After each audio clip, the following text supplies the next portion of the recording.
네, 찬양하심으로 예배 시작하겠습니다.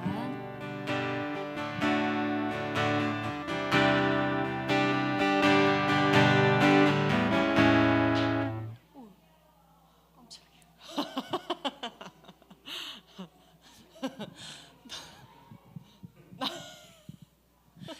너무 깜짝 놀라가지고 바퀴벌레라도 온 줄 알았어. 다시 임재 찬양. 먼저 지지고 할까요? 응. 아, 됐다. 아유, 시원합니다. 안녕.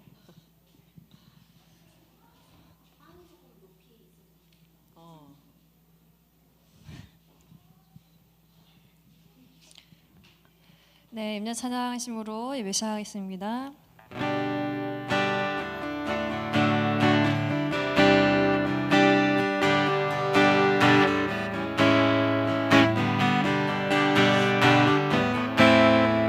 우리 모두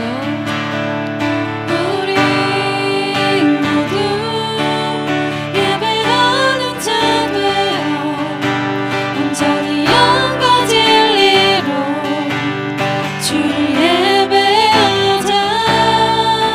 주가 우리와 함께 영원히 함께 하시고 마르지 않는 샘물로 우리 모두 예배하는 자 되어 온전히 영과 진리로 주를 예배하자. 주가 우리와 함께 영원히 함께 하시고 마르지 않는 샘물로 우리 채우시리라.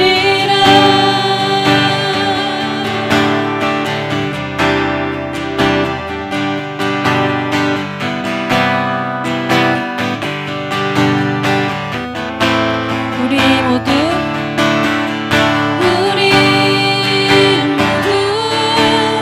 예배하는 자 되어 온전히 영과 진리로 주를 예배하자.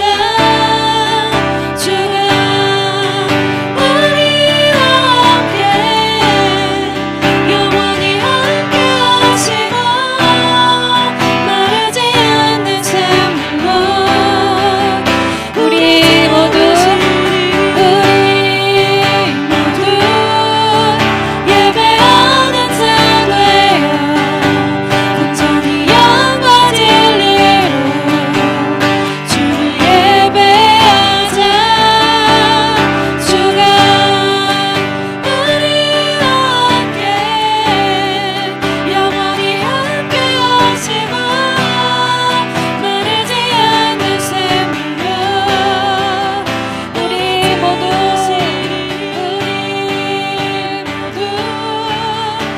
예배하는 자 되어 온전히 영과 진리로 주를 예배하자.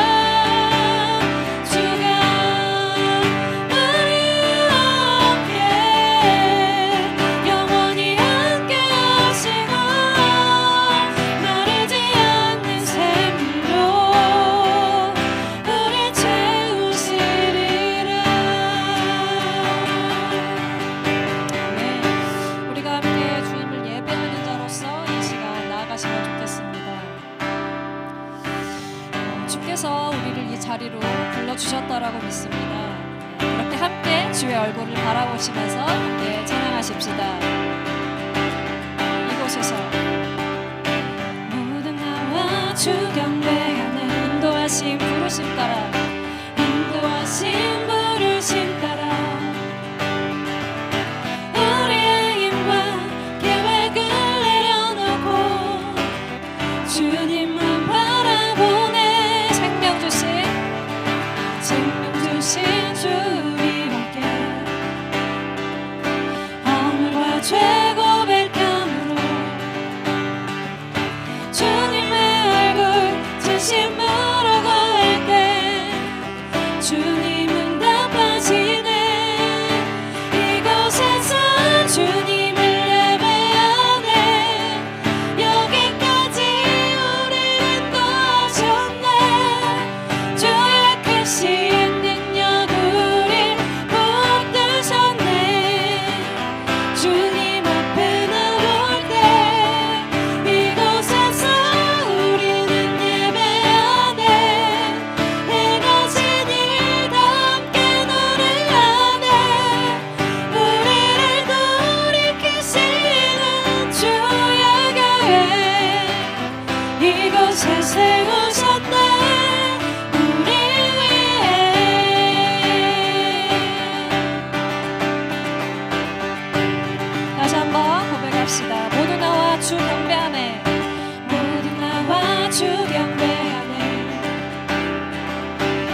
주님 바라보십시다. 생명 주신 주 우리 함께 허물과 죄 고백함으로 주님의 얼굴 전심으로 구할때 주님 응답하시네. 주님 응답하시네. 이곳에서 주님을 예배하네. 여기까지 우리를 인도하셨네. 주의 크신 능력 우릴 붙드셨네. 주님 앞에 나올 때 이곳에서 우리는 예배하네.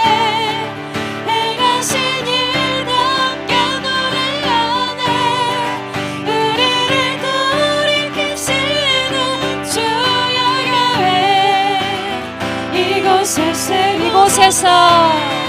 이곳에서 주님을 예배하네. 여기까지 우리를 인도하셨네. 주의 크신 능력 우릴 붙드셨네. 주님 앞에 나올 때 이곳에서 우리는 예배하네.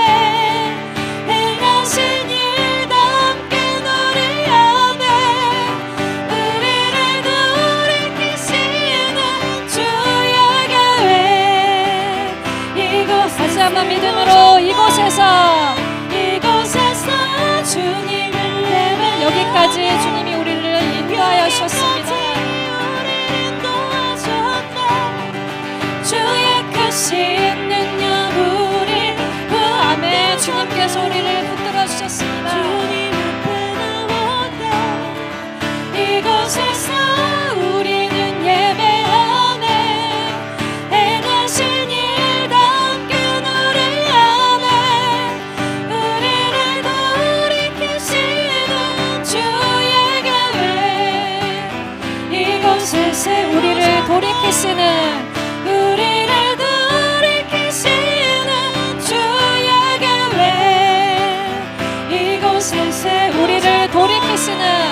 우리를 돌이키시는 주 이곳에 세우셨네.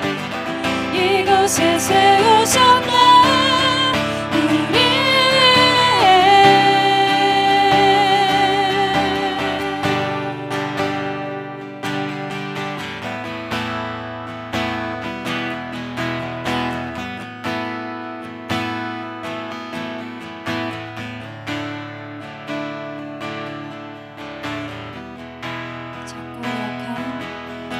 자꾸 약한 내 모습 기댈 것도 없네. 나를 위로하시려 교회를 세우셨네. 주님은 다 아시네. 주님은 다 아시네.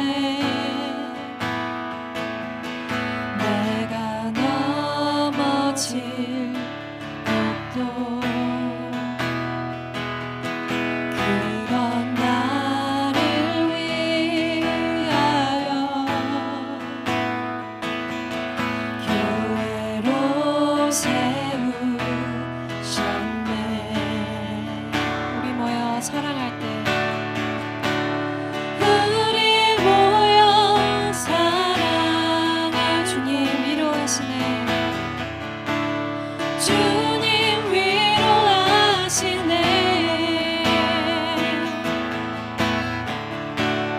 우리 함께 기도할 때 회복을 이루시네. 회복을 이루시네. 너를 위해 기도해. 눈에 보이지 않아도 주가 이뤄 가심을 믿네. 주께서 세우신 이 교회와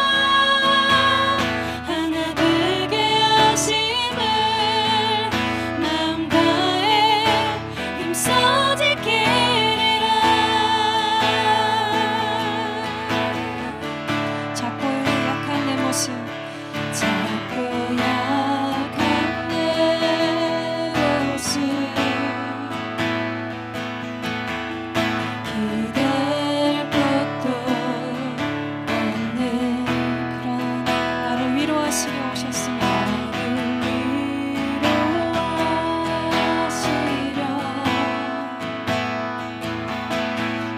교회를 세우셨네. 주님은 다 아시네. 주님은 다 아시네. 내가 넘어질 것도 그런 나를 위하여 교회로 세우셨네. 교회로 세우셨네. 우리 모여 사랑할 때 우리 모여 사랑할 때 주님 위로하시네. 우리 함께 기도할 때 우리 함께 기도할 때 회복을 이루시나. 너를 위하여 기도해. 눈에 보이지 않아도 주가 이뤄가심을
부르신 그곳에서 우리가 모두 하나가 되어 하나님의 나라를 이뤄나가는 우리의 삶이 될 수 있도록 구하시면서 함께 나아가십시다. 주님, 우리를 부르신 그 자리가 우리가 나아갑니다. 주님, 우리를 부르셨으니 그 자리 가운데 주님을 드러내고 정말 나타낼 수 있는 당신의 온전한 통로로 서게 하여 주십시오. 우리가 믿음으로 나아가겠습니다. 주님, 우리에게 믿음을 허락하여 주십시오. 주님, 당신의 그 무너지지 않는 하나님 나라를 우리가 같이 당신과 함께 믿음으로 세워나갈 수 있도록 주님 가운데 일하여 주시옵소서. 우리가 먼저 바로와 뜻을 구하며 나아가는 당신의 백성 하시옵소서. 아버지 오늘의 예배 가운데 일하여 주시옵소서. 주님의 예배 가운데 거하시는 막자와 주시옵소서. 아버지 우리 모두 정말 마음으로 정말 주님께 예배할 수 있도록 주님 이곳 가운데 은혜를 더하여 주시옵소서. 주님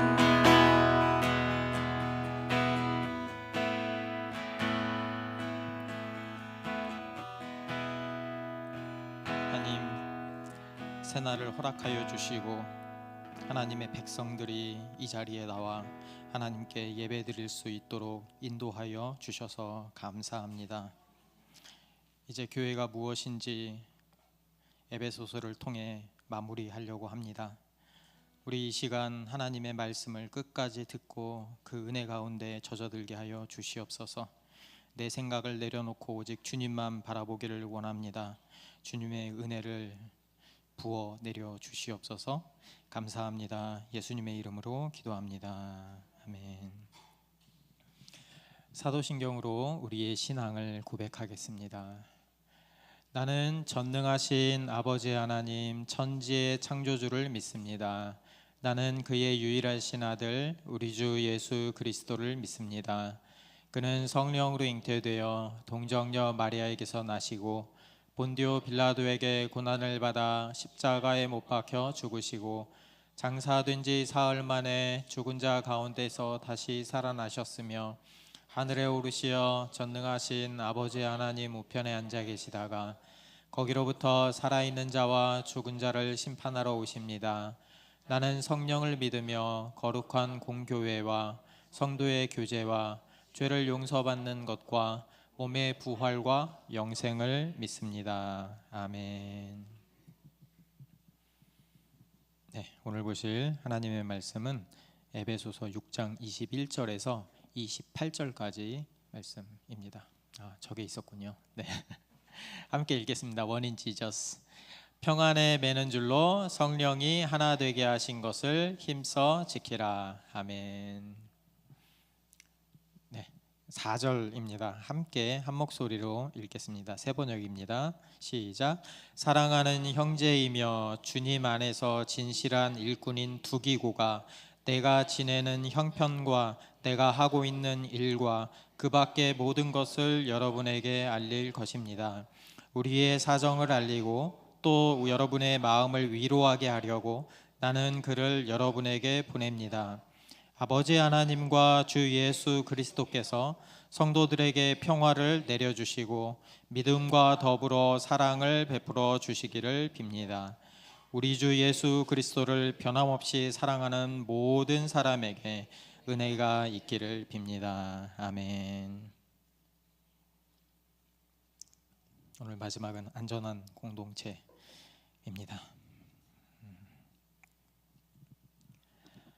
인사는 만사라고 하죠. 이거 아직 나오면 안 되는데 네. 그만큼 사람이 중요합니다. 사람을 한번 잘못 뽑으면은 그 조직 자체가 와해될 수도 있어요. 반대로 사람 한 명을 잘 뽑으면 그 사람을 통해서 놀라운 시너지 효과를 거둘 수도 있습니다. 그래서 회사에서는 좋은 사람을 뽑기 위해서 노력하죠. 특별히 그 경력자를 뽑을 때에는 레퍼런스 체크라는 것을 합니다. 제가 어떤 프로젝트를 지원할 때도 저를 모르는 관리자들이 있잖아요. 그러면 제 이력서를 보는 걸로만 끝내지 않고요, 주변 사람들을 수소문해요. 그래서 내가 어떤 사람인지, 제가 일에 대한 태도가 어떤지, 어떤 전문성이 있는지, 그래서 우리 프로젝트에 어떤 도움을 줄 수 있는지를 꼼꼼하게 살핍니다. 유튜브 예전에 쇼츠를 보니까 그 예전 드라마, 올드 드라마를 막 보여주더라고요. 그 중에서 영웅시대라고 혹시 보신 적 있으세요? 영웅시대? 그 현대그룹 창업주 정주영하고 삼성그룹 창업주 이병철을 주인공으로 모티브로 해서 내세운 드라마인데요. 거기서 정주영 역을 최불암 배우가 맡았어요. 대단한 사람이죠. 미래를 내다보는 능력도 탁월하고 자기의 결정이 옳다는 그 믿음이 있으면 불도저처럼 밀고 나가죠. 그런데 그거를 몇 개 보다 보니까 그런 그 회장이 어려운 일이 있을 때마다 꼭 부르는 사람이 있더라고요. 그래서 극 중에서 박대철이라는 사람이었습니다. 그 사람을 보니까 회장 못지않은 열정과 끈기를 가진 아주 탁월한 사람이었어요. 그래서 회장이 그 박대철이라는 사람을 불렀다는 건 그 사안이 그만큼 쉽지 않고 중요하다라는 걸 의미하는 거거든요. 그 사람은 근데 그 어렵고 힘든 일을 어떻게든 해냈고 월급쟁이에서 시작해서 사장까지 이르는 입지적인 인물이 됩니다. 저도 그런 사람이 되고 싶었어요. 여러분도 되고 싶죠, 그런 사람이, 그죠? 그래서 주변에 믿을 수 있는 사람이 많았으면 좋겠고 나 자신도 신뢰할 만한 사람이었으면 좋겠다, 이런 생각을 해봤습니다. 그래서 제가 이력서를 쓸 때도 그 이력서 잘 써야 되잖아요. 그냥 아무거나 이렇게 나열한다고 이력서가 아닙니다. 그 프로젝트에 맞게 나를 믿으라고 어필을 해요. 이 프로젝트에 적합한 이력을 부각시키는 거죠. 그리고 면접 때에도 내가 신뢰할 만한 사람이라는 걸 계속 어필합니다. 한 번은 면접을 보는데 그 관리자분이 이런 말을 해요.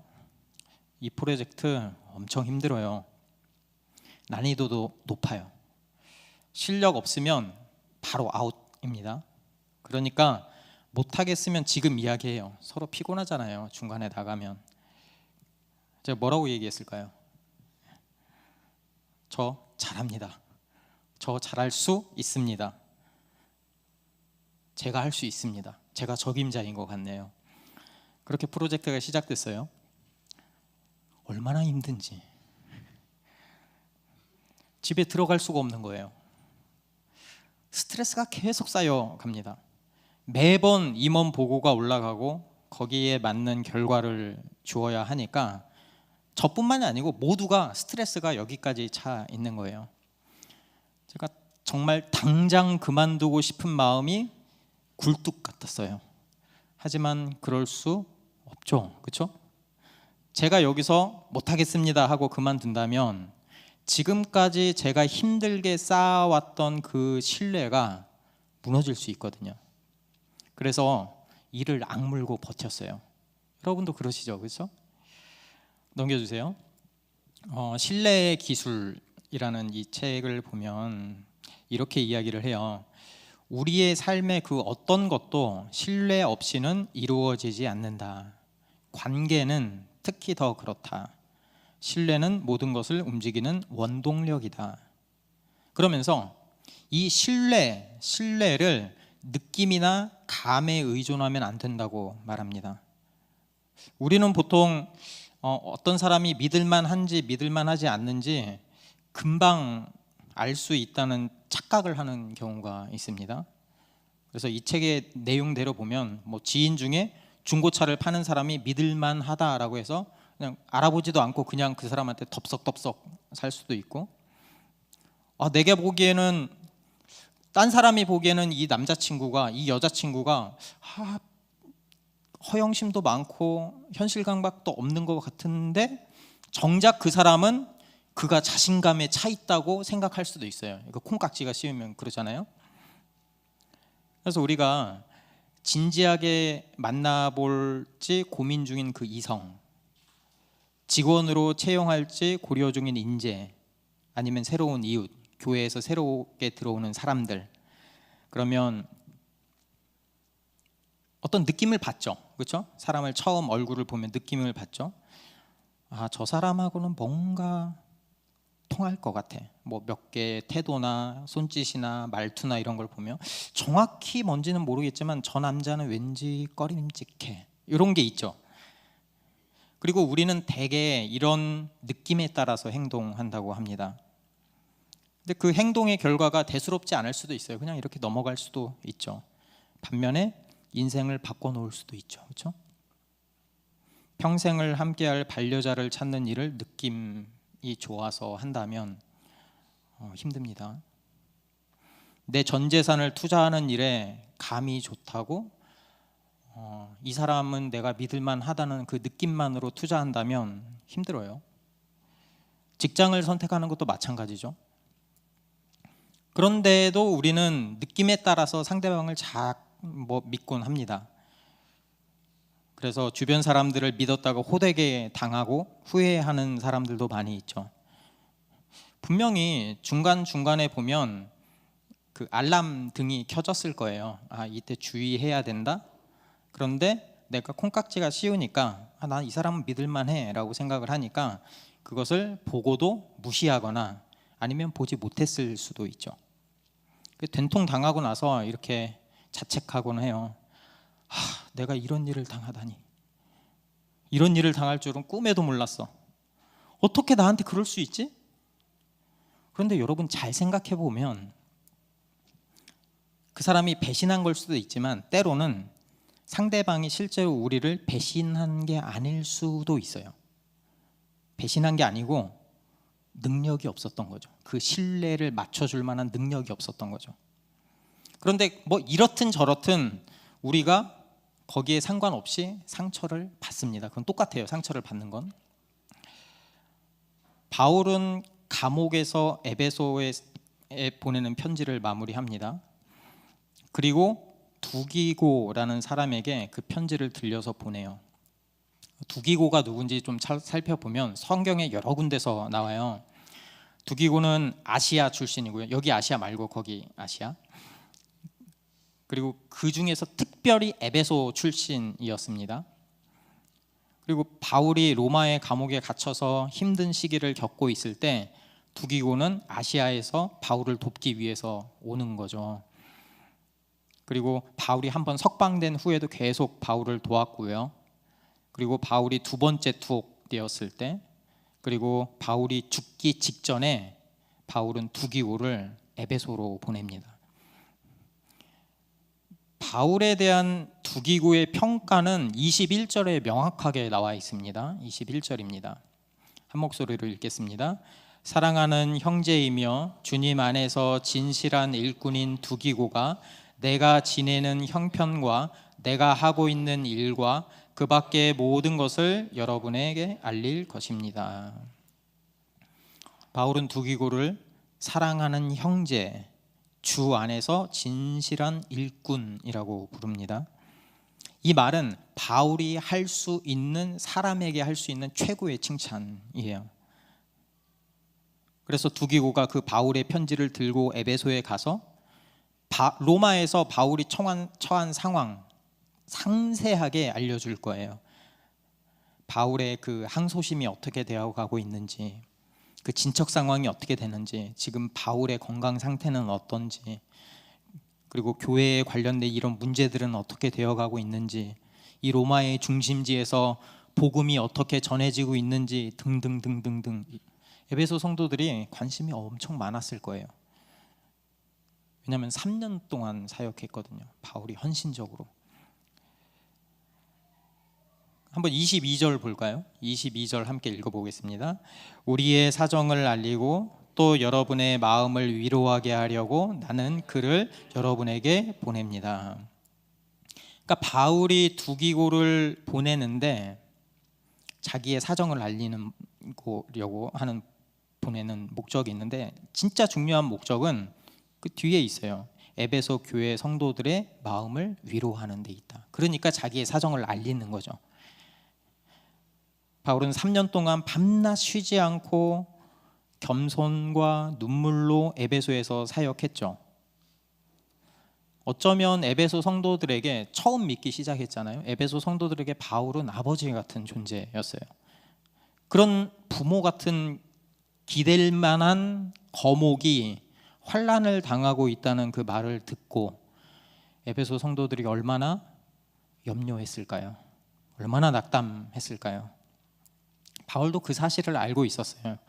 그래서 바울은 이렇게 편지를 씁니다. 에베소서 3장 13절입니다. 함께 읽겠습니다. 그러므로 여러분을 위하여 당하는 나의 환난을 보고서 여러분이 낙심하는 일이 없기를 바랍니다. 내가 당하는 환난은 여러분에게는 영광이 됩니다. 내가 당하는 어려움을 보고 낙심하지 말아라. 두려워하지 말아라. 내가 당하는 고난, 이 고난이 여러분에게는 영광입니다. 이렇게 소리치는 거예요. 왜냐하면 그것이 복음을 전하는 일이기 때문에. 그런데 그걸로는 충분치 않는 거예요. 충분치 않으니까 두 기고를 같이 보내는 거예요. 편지와 함께. 그래서 들려보내면서 에베소 교회 성도들에게 자신의 사정을 소상히 알려주고 이 개인적인 그 당부, 편지로는 쓸 수 없는 그런 개인적인 당부, 위로의 말을 두 기고를 통해서 전하려고 하는 거죠. 이걸 보면 바울은 두 기고를 전적으로 신뢰한 것 같아요. 여러분, 신뢰한다 많이 쓰죠, 그렇죠? 신뢰 무슨 뜻일까요? 신뢰한다는 건 케임브리지 사전에서 신뢰를 동사로 정의를 합니다. 이렇게 나와요. 한번 봐주세요. 누군가가 선하고 정직하며 당신에게 해를 끼치지 않을 것이라고, 혹은 무언가가 안전하다고 확실하다고 믿다. 이게 신뢰라고 합니다. 다시 한번, 누군가가 선하고 정직하며 당신에게 해를 끼치지 않을 것이라고, 또는 무언가가 안전하고 확실하다고 믿다. 여러분, 그래서 관계를 맺기 전에 던져야 할 중요한 질문은 안전한가입니다. 신뢰의 다른 말은 안전이거든요. 인간은 안전하고 안정된 느낌을 원하고, 그리고 신뢰가 바로 그런 느낌을 주는 거죠. 안전한 느낌. 근데 그 느낌만 따라가다 보면 결국 배신당하는 거고요. 그렇죠? 도대체 바울은 두기고의 어떤 면을 보고 그렇게 신뢰한 것일까요? 아, 두기고는 안전하다라고 느낀 걸까요? 그동안 바울의 일생을 쭉 돌아보면 바울은 수없이 많은 사람들에게 배신을 당했습니다. 많은 사람들이 그를 죽이려고 했고요. 그리고 힘을 다해서 교회를 세워 놓으면 나중에 거짓 교사들이 들어와서 그 교회를 흩어버리는 거예요. 계속 바울이 전한 복음은 잘못됐다 이렇게 하는 거죠. 제가 만약 바울이라면 저는 더 이상 사람을 믿기 힘들 것 같아요. 제가 바울이라면 언제 배신을 할지, 또는 그 사람이 내가 기대하는 수준에 미칠 수 있을지 미칠 수 없을지 제가 알 수 없거든요. 하도 많이 당하니까. 그리고 그 거절감의 상처가 얼마나 크겠어요. 사실 우리 모두도, 우리 자신도 남에게 인정받기 위해서 시간과 물질과 노력을 들입니다. 그런데 어떤 경우에는 자기 스스로도 믿지 못하는 경우가 있어요. 자기 자신을. 기회를 잡지 못한 자기의 무능력함을 탓하기도 하고요. 능력 없는 자신을 자책하기도 하고, 스스로를 원망하며 마음속에 깊은 응어리를 가지고 한평생 살아가기도 하죠.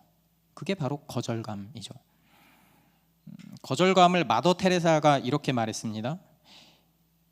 거절감, 인간이 체험하는 가장 몹쓸 병 중 하나는 아무도 자기를 원치 않는다는 것을 절감하는 것이다. 그게 거절감이래요. 내가 쓸모없는 인간이구나 라고 느끼는 거죠. 특별히 믿었던 사람, 사랑과 우정을 나누던 그 사람, 그리고 공동체가 더 이상 나를 원치 않는다는 느낌을 받을 때 우리 무너지죠. 그렇죠? 무너지죠. 바울이 그런 경험을 엄청 많이 했을 거거든요. 근데 바울이 그런 거절감 가운데도 무너지지 않는 이유가 무엇이었을까? 그 가운데서도 두기고를 신뢰할 수 있었던 이유가 무엇이었을까? 그의 뻔뻔함 때문이었을까요? 아니면 무식해서일까요? 아니면 타인의 반응에 별로 신경 쓰지 않는 그런 성격일까요? 아니면 강인한 정신력이었을까요? 아니에요.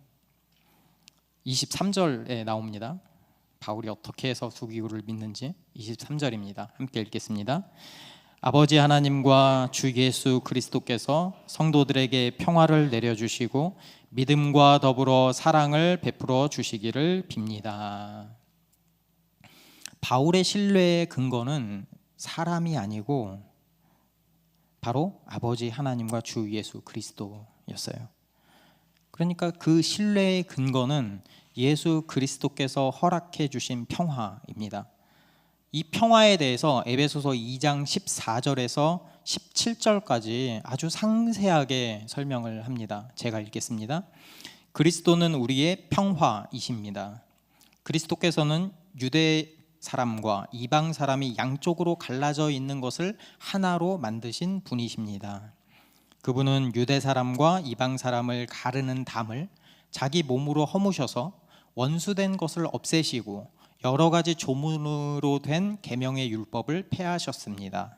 그분은 이 둘을 자기 안에서 하나의 새 사람으로 만들어서 평화를 이루시고 원수된 것을 십자가로 소멸하시고 이 둘을 한 몸으로 만드셔서 하나님과 화해시키셨습니다.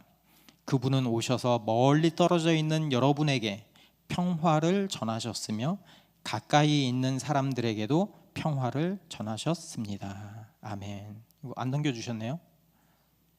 네, 제가 읽었으니까. 네. 에베소 교회 성도들은 평화의 복음을 듣고 믿음으로 교회가 됐습니다. 그러니까 믿음으로 우리는 그분이 이루는 평화를 누리면서 사는 공동체가 된 거죠. 18절 함께 읽겠습니다. 이방 사람과 유대 사람 양쪽 모두 그리스도를 통하여 한 성령 안에서 아버지께 나아가게 되었습니다. 아멘. 모든 사람이 그리스도 안에서 하나가 되었어요. 죄로 인해서 분열되고 찢겨지고 불신으로 가득 차 있던 우리가 이제는 하나님 아버지께로 나아갈 수 있는 존재가 된 거죠. 그건 하나님의 사람의 의지와 능력 때문이 아니었죠. 이게 굉장히 중요해요. 그거는 우리의 능력과 의지 때문이 아니었어요. 그것은 그리스도의 힘과 능력 때문이었어요. 그러니까 우리가 그 분을 믿는, 그리스도를 믿는 모두가 한 성령 안에서 그리스도를 통해서 그리스도 덕분에 하나님께로 나아갈 수 있는 거죠. 그래서 신뢰의 기술에서 저자가 자기 책에 이렇게 계속 적으면서 한 에피소드를 이야기를 해줘요. 비행기에서 신뢰에 관한 자료를 조사 중이었대요. 근데 옆자리에 앉은 남자가 이렇게 말을 하더랍니다. 저는요, 아무도 믿지 않아요. 믿어본 적도 없고 앞으로도 믿을 생각도 없습니다.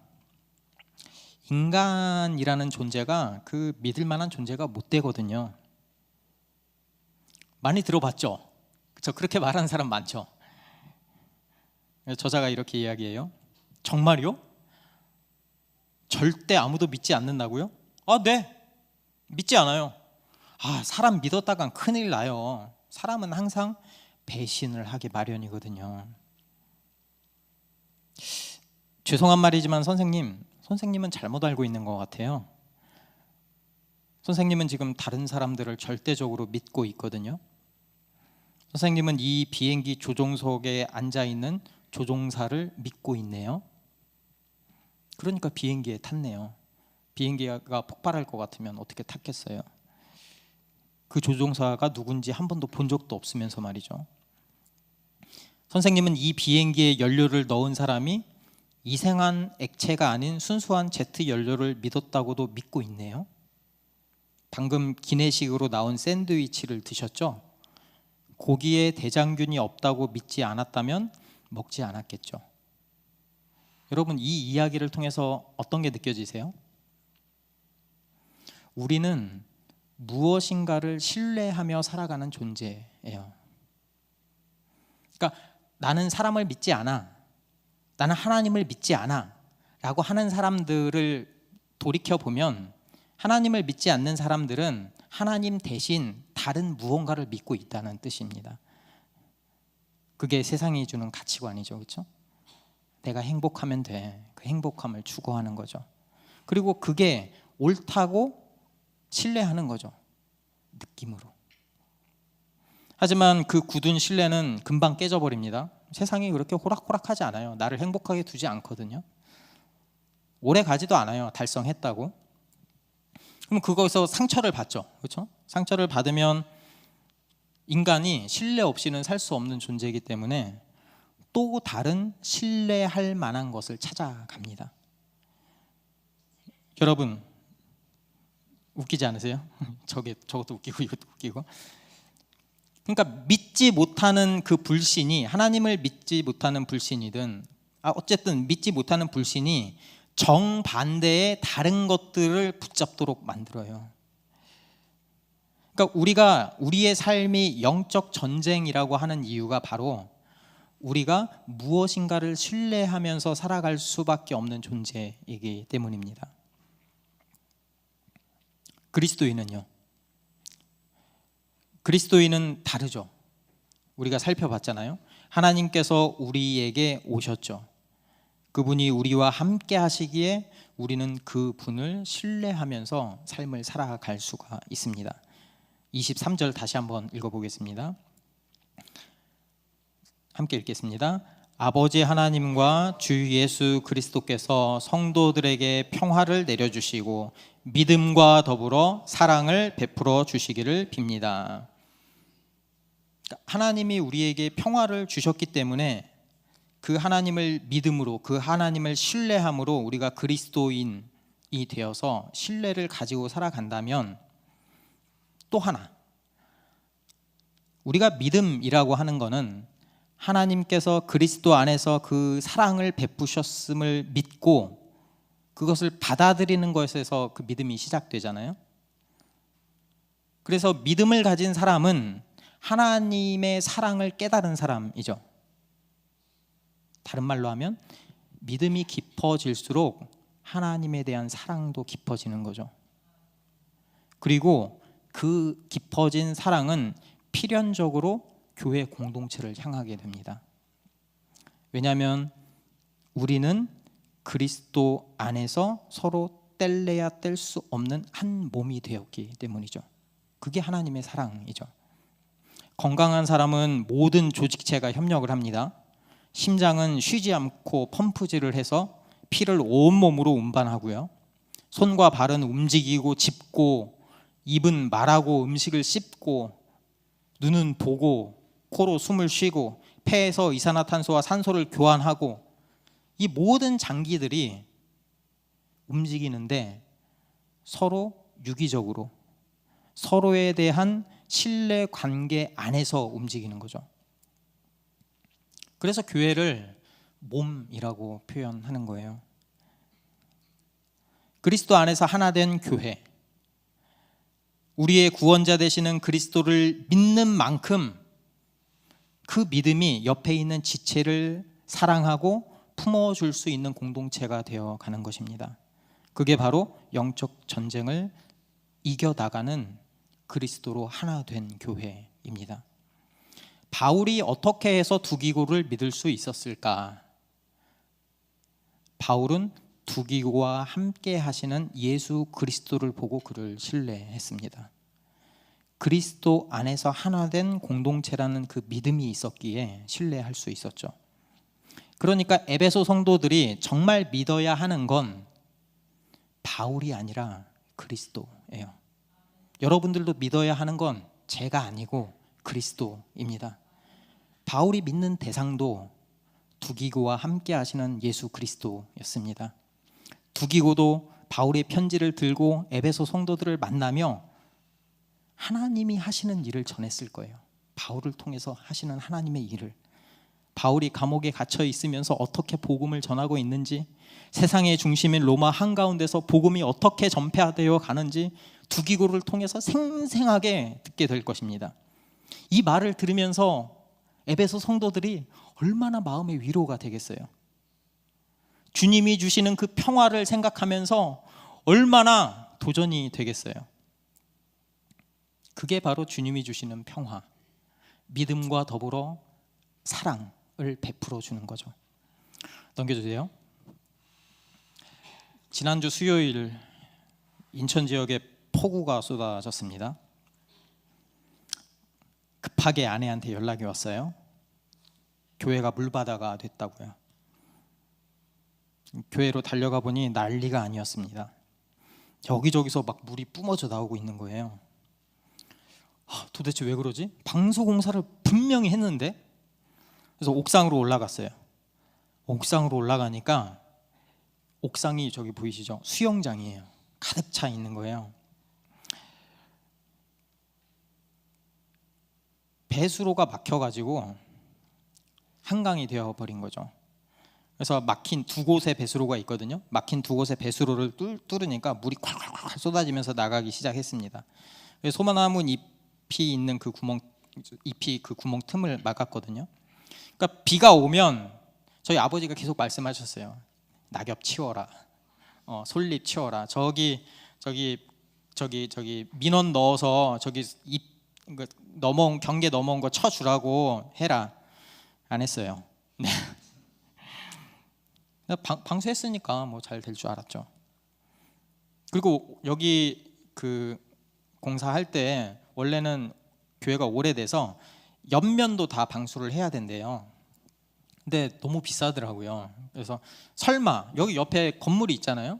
뒤에도 건물이 있고 비가 이렇게 칠까? 이렇게 칠 수는 있어도 이렇게 치진 않겠죠.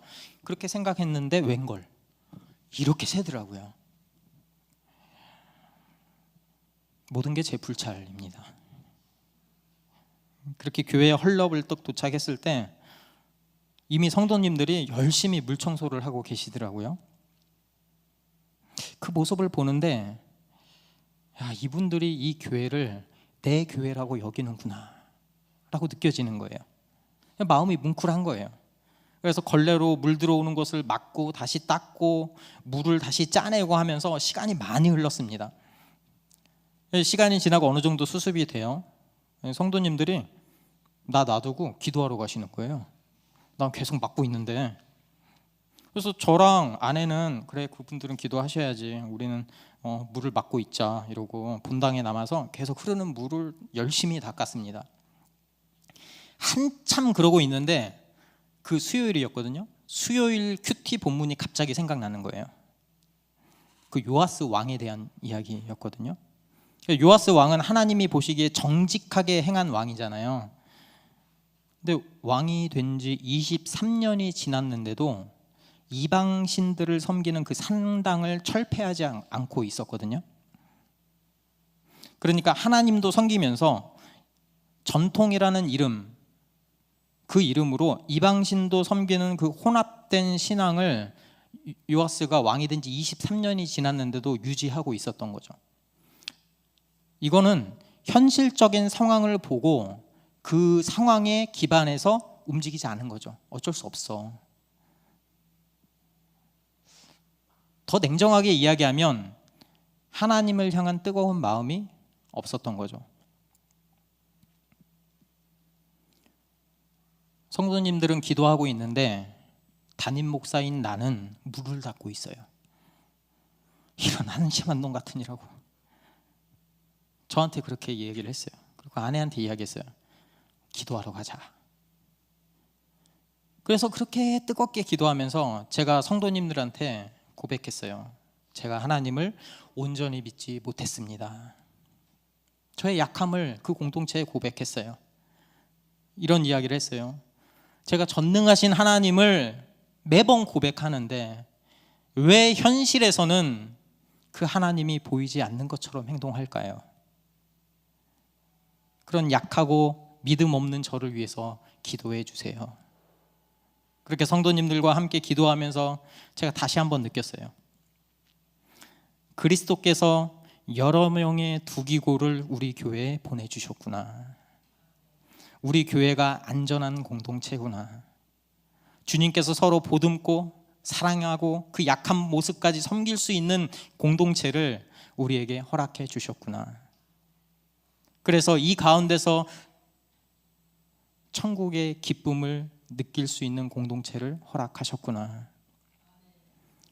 그리스도께서 주신 평화가 바로 이런 거예요. 주 안에서 하나 된 공동체라는 그 사실을 깨닫는 것, 성도 안에서 평화의 교제가 이루어지고 서로를 향한 사랑이 깊어질 때 우리는 하나님의 새로운 인류로서 온전한 모습으로 자라가게 될 것입니다. 에베소서 4장 16절 함께 읽어보겠습니다. 그 모습이 어떤 모습인지 함께 읽겠습니다. 온 몸은 머리이신 그리스도께 속해 있으며 몸에 갖추어져 있는 각 마디를 통하여 연결되고 결합됩니다.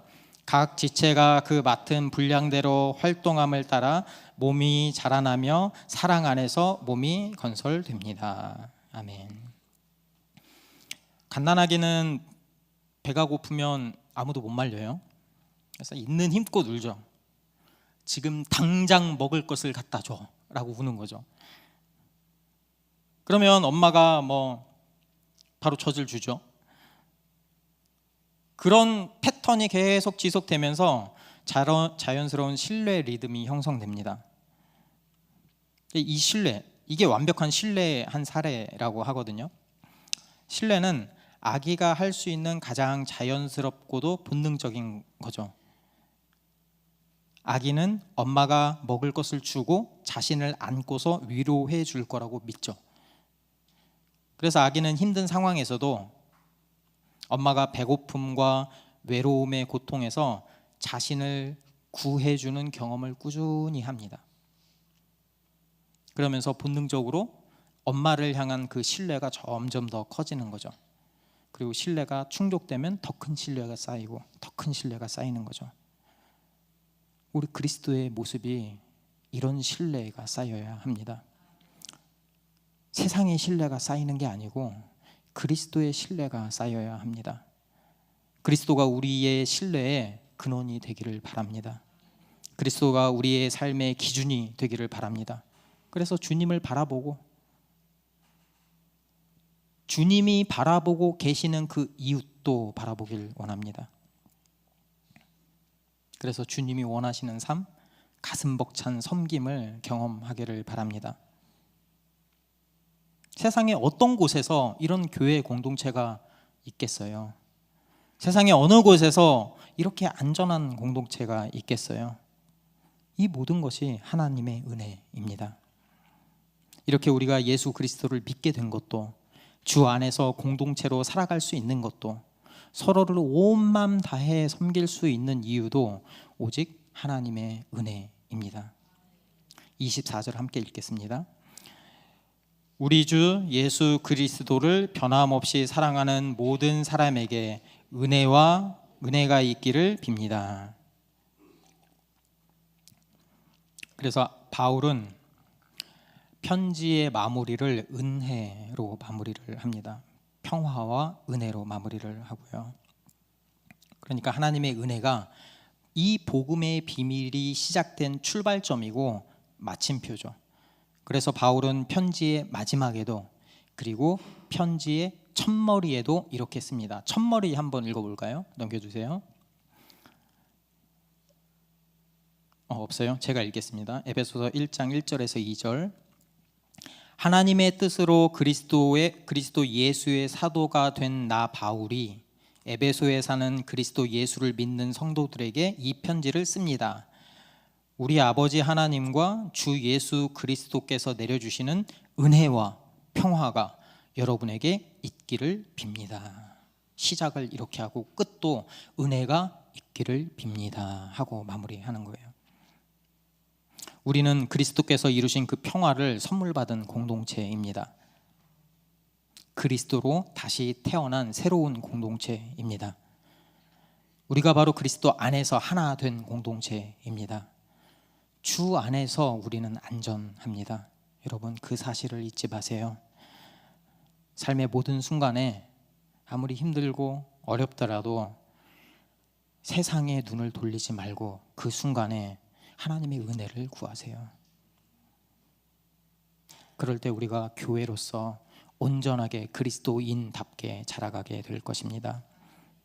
그렇게 복음으로 살아가는 로고교회 공동체가 되기를 기도합니다. 주 안에서 우리는 안전한 공동체입니다. 함께 찬양하겠습니다. 찬양하고 바로 성찬식 진행하겠습니다.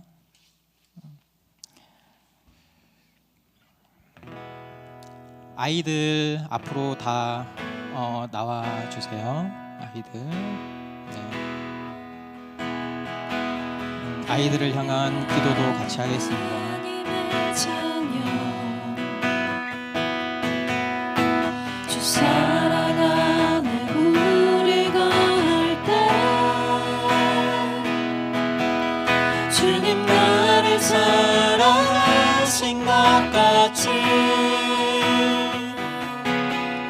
우리도 서로 사랑할 수 있네. 우리는 주의 몸된 교회 뭐든지 제가 하나 될 때 예수님의 마음 닮아가며 고통과 즐거움 함께 나누네. 하나님 안에서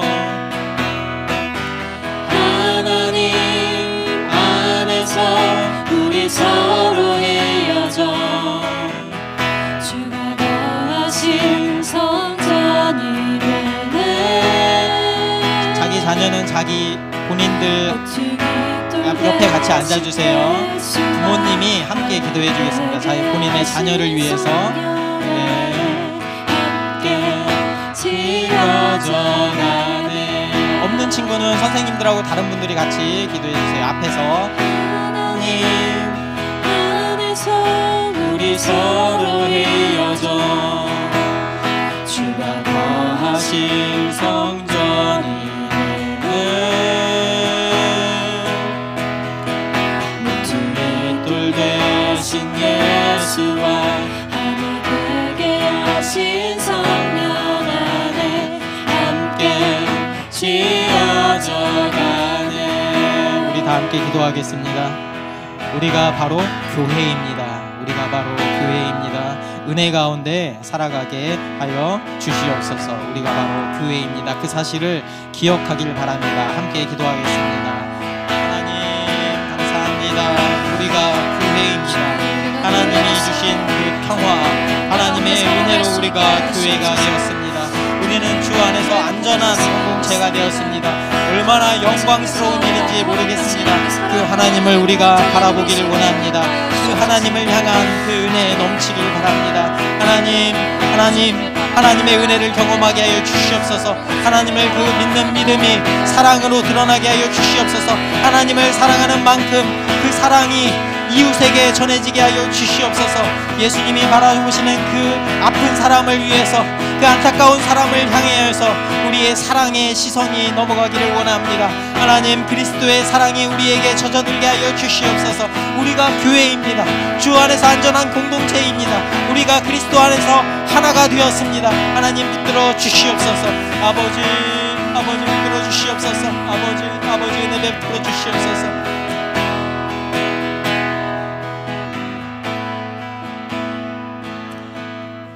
자녀들을 위해서 기도하겠습니다.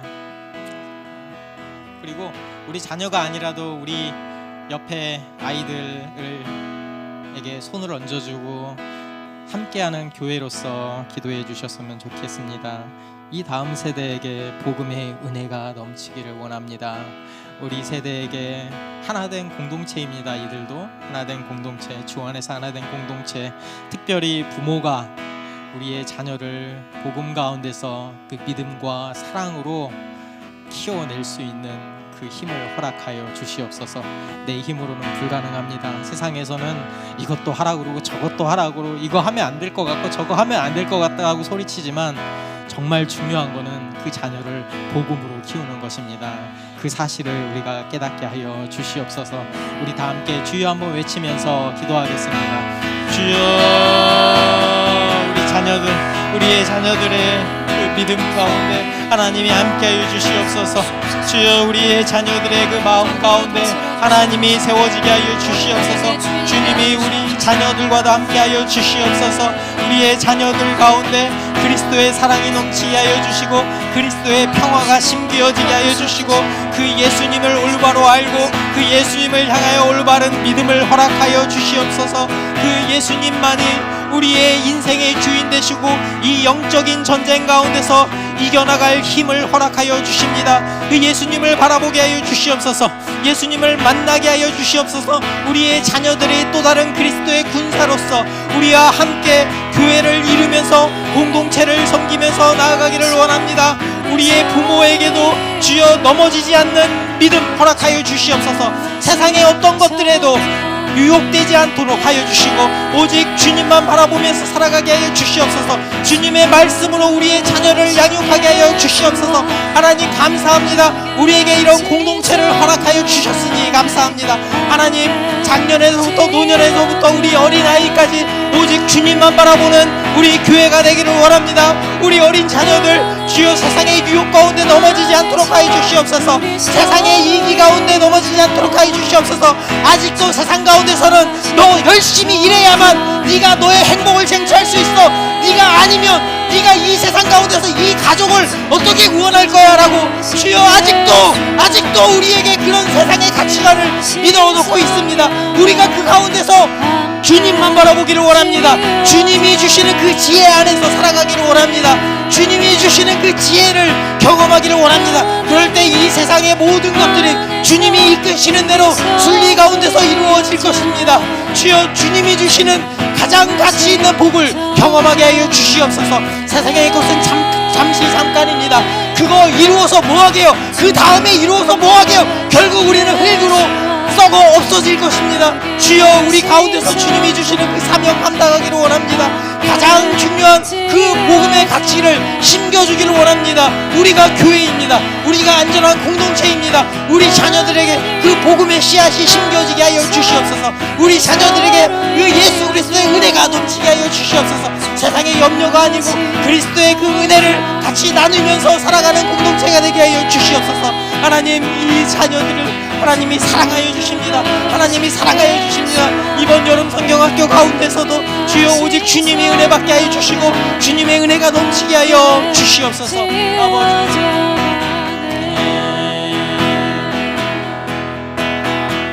하나님 안에서 우리 서로 이어져 주가 다하실 성전이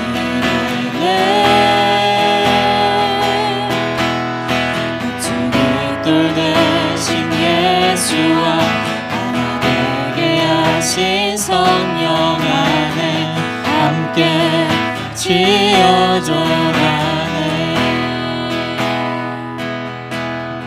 하나님 감사합니다. 우리를 교회로 불러주시고 교회로서 살아갈 수 있는 풍성한 은혜를 내려주시고 그 은혜를 우리 공동체 가운데서 경험하면서 살아갈 수 있도록 은혜 베풀어 주신 주님 감사합니다. 세상에서는 네 행복이 중요하지.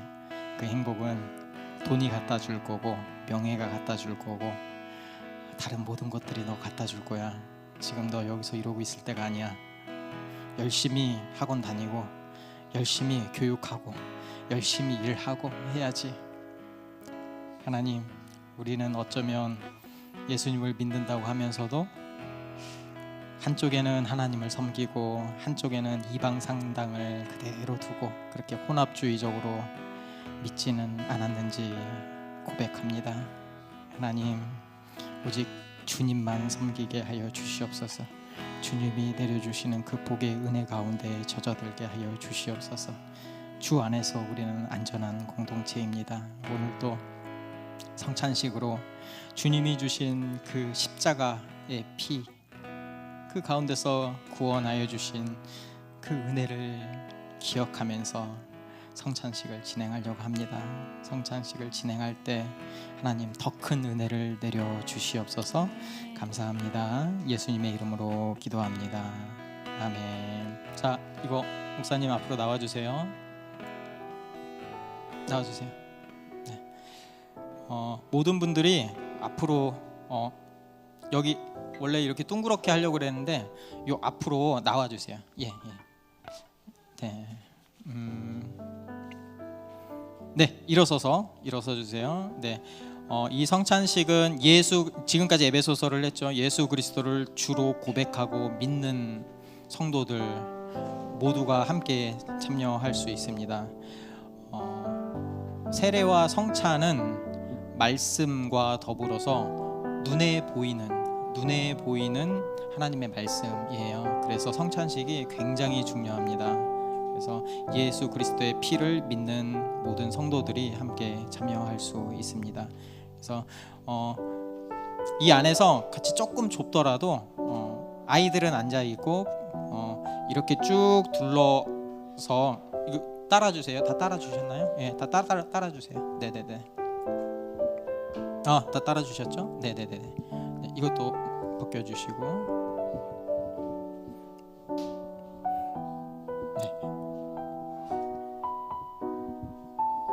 바로 진행하겠습니다. 손 다 씻으셨죠? 예, 빵 맛있는 빵이에요. 네. 예수님의 몸과 피가 찢겨져서 우리가 예수님의 몸으로 평화를 입게 되었습니다. 그 사실을 우리가 경험하면서 기억하면서 함께 자유롭게 이렇게 그리고 여기서 그대로 계셔주세요. 네, 이렇게 둥그렇게 돌려주세요. 둥그렇게. 그리고 마지막에 저희 찬양 한 번 더 할 거니까 그 찬양 네.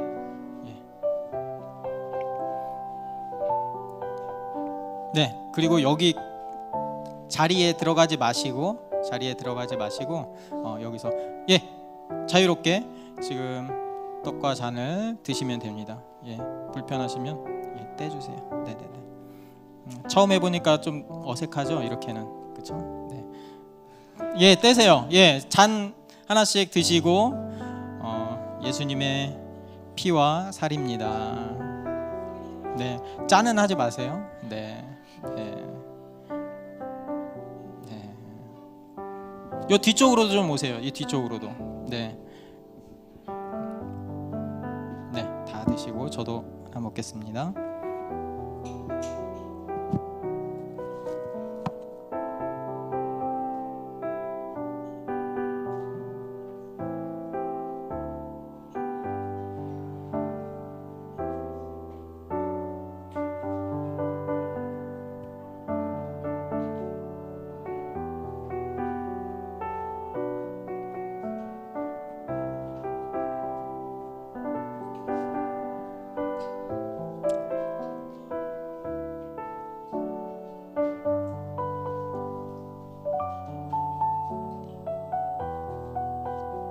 빵 맛있다고 너무 많이 드시면 못 드시는 분이 생기니까.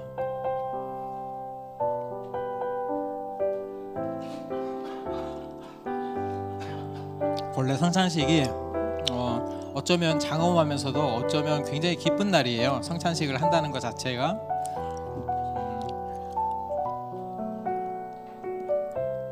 아직 못 드신 분 손 들어 보실래요? 아직 못 드신 분. 다 드셨나요? 다 드셨나요? 네, 그러면 우리 다시 한번 그 찬양 그 자리에서 성도를 바라보면서 이쪽으로 좀 오세요. 이 뒤쪽으로. 네네, 이쪽으로 좀 한 원을 좀 둥그렇게 그리고 싶거든요. 네네네.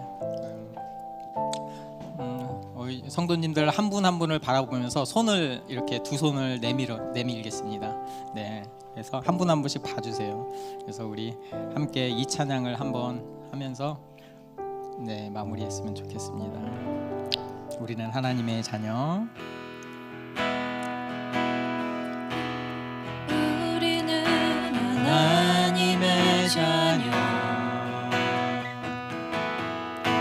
주 사랑하네 우리 거할 때 주님 나를 사랑하신 것 같이 우리도 서로 사랑할 수 있네. 우리는 주의 몸된 교회 뭐든지 제가 하나 될 때 예수님의 마음을 닮아가며 고통과 즐거움 함께 나누네. 하나님 안에서 우리 서로 이어져 주가 거하신 성전이 되네. 멋진 돌 대신 예수와 하나 되게 하신 성령 안에 함께 지어져 가네. 하나님 안에서 하나님 안에서 우리 서로 이어져 주가 거하신 성전이 되네. 모퉁이 돌 대신 예수와 하나 되게 하신 성령 안에 함께 지어져 가네. 이제는 우리를 구원하신 예수 그리스도의 은혜와 성부 하나님의 무한하신 사랑하심과 우리에게 평화를 지켜주시고 끝날까지 교회로서의 삶을 인도해 나가실 성령님의 은혜가 지금부터 영원토록 함께 하실지어다. 아멘. 감사합니다. 네, 박수 뜨겁게 박수 치겠습니다. 네, 이제 자리로 돌아가셔도 좋습니다. 네.